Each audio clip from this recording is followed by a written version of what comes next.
अस्सलाम वालेकुम नाज़रीन, मेरा नाम है ज़नीरा और आप देख रहे हैं ज़ेनी टॉक्स। एक बहुत ही तकलीफ़ दह ख़बर के साथ आई हूँ, सोचा आप लोगों के साथ शेयर करूँ। 2-3 दिन पहले मैंने आप लोगों से ज़िक्र किया था कि हमारे शहर में आटे की तकसीम कैसे हो रही है और क्या वाक़यात हो रहे हैं। उसी सिलसिले में एक ख़ातून से मिलना हुआ। उन्होंने बताया कि वो 2 दिन पहले आटा लेने के लिए उस जगह पर गई और वो कहती मैं जाके मेरा दिल बहुत घबरा गया। वहाँ पे इतनी लंबी लाइन थी, इतने ज़्यादा लोग थे, कोई वहाँ पे डिसिप्लिन नहीं था और लोग धड़ाधड़ एक दूसरे के ऊपर चढ़ रहे हैं, एक दूसरे को धक्के दे रहे हैं। तो वो बीमार थी और वो कहती मेरा दिल घबरा गया और मैंने सोचा कि नहीं मैं नहीं यहाँ पे रुक सकती, मैं कल आऊँगी या मैं कुछ करती हूँ। कहती मेरा दिल घबरा गया और मैंने सोचा कि मैं वापस चली जाती हूँ, आज मैं नहीं लेती, कल देखूँगी, अगर कुछ थोड़ा सा सिस्टम ऐसा हुआ तो मैं कल चली जाऊँगी। तो कहती मैंने अचानक ना एक बच्चे के रोने की आवाज़ सुनी, छोटे बच्चे की। तो कहती मैं परेशान कि क्या मतलब क्या हुआ, और एकदम से भगदड़ मच गई। कहती वहाँ पे क़यामत का मंज़र था, भगदड़ मची हुई थी, लोग चीख चिल्ला रहे थे और एक औरत चीख रही थी। कहती मुझे कुछ समझ नहीं आया कि क्या हो रहा है। तो कहती फिर मैंने सुना, मैं थोड़ा सा आगे गई, अपने आप को रश से निकाला, होश लिया थोड़ा सा और मैंने सुना कि अभी थोड़ी देर पहले एक बच्चे की वलादत हुई है। आप लोग क्या ये तसव्वुर कर सकते हैं? जब उसने बताया, अभी भी इस वक्त मेरे रोंगटे खड़े हो गए ये बात करते हुए। वो औरत प्रेग्नेंट थी और वो अचानक उसे तकलीफ़ शुरू हो गई और वो हॉस्पिटल जाना चाह रही थी, लेकिन वो इतनी बुरी तरह फंस चुकी थी कि वो जा नहीं पा रही थी। तो उसने जो अहलकार थे खड़े वहाँ पे और जो आम पब्लिक खड़ी थी, उसने उन्हें कहा कि मैं इस वक्त, मुझे किसी तरह से रास्ता दे दो, मुझे जाना है। एक्चुअली आपने देखा होगा ना कि इन लोगों को, पब्लिक को रोकने के लिए पुलिस ने कुछ बीच में आड़ लगाई होती है, उस पर पुलिस लिखा होता है, इतने इतने बोर्ड्स से होते हैं, तो वो लगाया हुआ था। तो वो वहाँ पे चीख चिल्ला रही थी, अहलकारों को कह रही थी देखो मेरी इमरजेंसी, आप मुझे जा लेने दें, उसके बाद आप जो करना है, मुझे आटा नहीं लेना, लेकिन मैं इस वक्त सख्त तकलीफ़ में। लेकिन उसकी किसी ने नहीं सुनी, वो बहन अकेली चीखती चिल्लाती रही और फिर उसने तकलीफ़ से मजबूर होके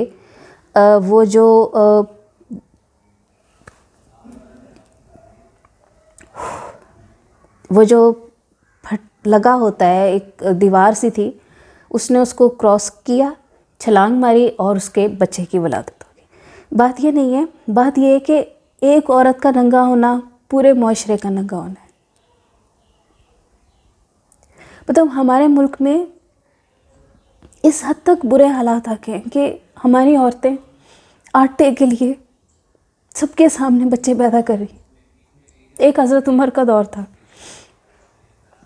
जहाँ पे वो रात को रोज़ भेस बदल के निकला करते थे कि कहीं कोई भूखा तो नहीं है। और आप कहते थे, हज़रत उमर कहते थे कि अगर कोई कुत्ता भी भूखा सो गया तो मैं अल्लाह को क्या जवाब दूंगा।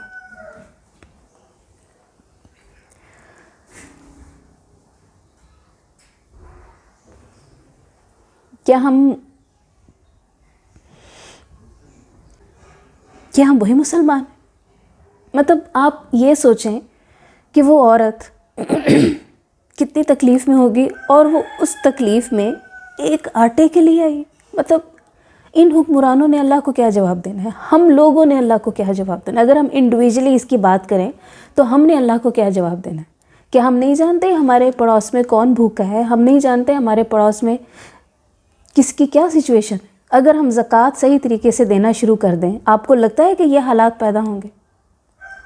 कि हमारी औरतें, हमारी अपनी बहनें बेटियां लाखों लोगों के सामने, हज़ारों लोगों के सामने मजमे में बच्चे पैदा कर रही हैं। और फिर मैं उसके बाद मैंने ये बात भी सुनी कि कल मैंने बात सुनी, लेकिन इसकी तस्दीक मुझे नहीं हुई, इसकी मैं तस्दीक कर चुकी हूँ ऑलरेडी, कि वो एक बच्चा मर गया। अब मुझे नहीं मालूम, उसकी मैं तस्दीक करके आपको दोबारा वीडियो बना के बताऊँगी कि क्या वो बच्चा ज़िंदा रहा, वो औरत कैसे वहाँ पे पहुँची।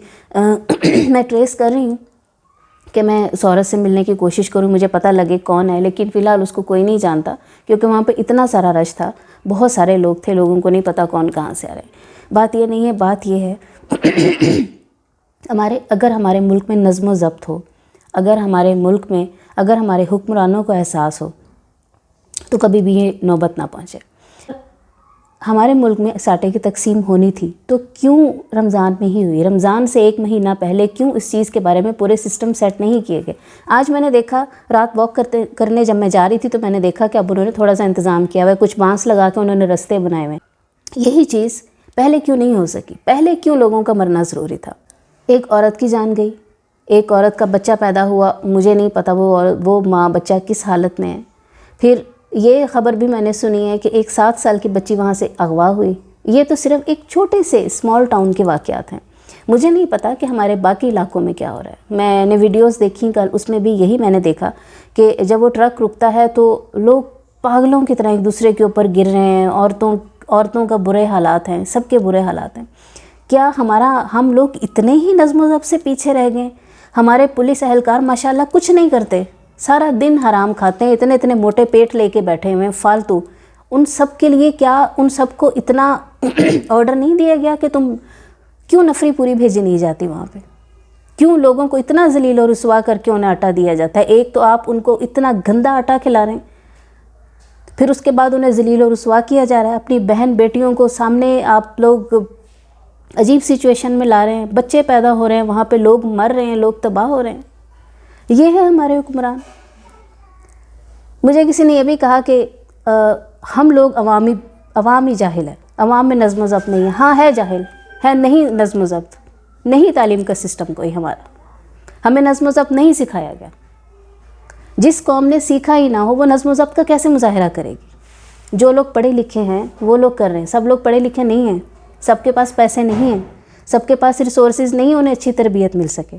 تربیت دینے کا حق کس کا ہوتا ہے؟ سب سے پہلے ماں باپ کا۔ جب آپ جھگی میں رہتے ہیں، جب آپ غریب اتنے ہیں، آپ کا ماں باپ بھی کبھی اسکول نہیں گیا، ان کے ماں باپ بھی اسکول میں نہیں گئے، تو آپ کیسے ایکسپیکٹ کر سکتے ہیں ان لوگوں کو کہ انہیں کچھ نظم و ضبط کا پتہ ہو، انہیں کچھ مینرز کا پتہ ہو؟ غریبوں کو تعلیم دلوانا حکومت کا حق ہے، غریبوں کو سمجھداری دینا حکومت کا حق ہے، حکومت کا حق ہے کہ وہ ملک میں نظم و ضبط قائم کرے۔ دبئی میں میں بہت عرصہ دبئی میں رہی ہوں، زیادہ میں وہیں پہ ہی رہتی ہوں، وہاں پہ کوئی ایسا سسٹم نہیں ہے، خود بخود لائن بنتی ہے۔ ہم جیسے 10 پڑھے لوگ بھی وہاں پہ لائن اس لیے بناتے ہیں کیونکہ ہمیں پتہ ہے کہ ہمیں جرمانہ ہوگا، ہمیں روڈ کراس کرنے کی سینس ہے۔ ان کو جن کے پاس 1 روپے کی تعلیم نہیں ہے، جو مزدور ہیں، کیونکہ وہاں کا سسٹم ایسا ہے۔ خدا کے لیے سوچیں، خدا کے لیے عمل کریں، خدا کے لیے اپنی آنکھیں کھولیں۔ اگر حکومت کچھ نہیں کر رہی، اگر ہمارے حکمران ایسے آ رہے ہیں، اچھے حکمران لے کے آئیں، ساتھ دیں ان لوگوں کا، انڈیویجولی ساتھ دیں، انڈیویجولی مدد کریں غریبوں کی، اپنے پیسے اپنی جیبیں جھاڑیں خدا کے لیے۔ اتنا تکلیف دہ واقعات، اتنی غربت، ہم لوگوں کو احساس نہیں ہوتا، ہم لوگوں کے کھابے ختم نہیں ہوتے۔ کل پرسوں میں کسی سے کہہ رہی تھی خدا کے لیے اپنے دسترخوان کو منیمائز کرے رمضان میں، وہ غصہ کر گئی، وہ آگے سے کہتی ہے ہن بچیاں تو وہ بھی چھینے لئیے۔ کیوں ضروری ہے کہ آپ نے دسترخوان پہ 50 چیزیں رکھنی ہیں؟ روزے کا یہ مطلب ہے کہ یہ ساری چیزیں 10 آئٹم ہونے چاہیے؟ مت کھائیں 1 مہینہ، اپنے بچوں کو سمجھائیں رمضان کا مطلب یہ نہیں ہے کہ کھابے کھانے آپ لوگوں نے، رمضان کا مطلب ہے احساس کرنا۔ کھابوں کے پیسے آپ کے پاس ہو جاتے ہیں۔ اب مجھے یہ بتائیں اگر آپ ایک ڈش بناتے ہیں کتنے کی بنتی ہے؟ میں صرف 3 لوگوں کا حساب بناتی، میں اور میرے میاں، ہم 2 لوگ ہیں فی الحال اس وقت۔ ہم ایک ڈش بنانی ہوتی ہے، ہمارے 1000 سے 1500 روپیہ لگتا ہے۔ فار ایگزامپل بریانی بنانی، گوشت کتنے کا ہے؟ 1 کلو گوشت اور 1 کلو چاول، 3 ٹائم اگر کھانا ہے، چاول کتنے کے ہیں؟ آئل کتنے کا ہے؟ اس کے اندر مسالہ جات کتنے کے ہیں؟ خدا کا خوف کریں، اپنے پیٹ کے علاوہ باہر کے لوگوں کو سوچیں۔ یہ ہمارے فرض میں شامل ہے۔ حضور صلی اللہ علیہ وسلم نے فرمایا تھا کہ مجھے ڈر ہے کہیں پڑوسی کا حصہ جائیداد میں اللہ تعالیٰ نہ رکھ دے۔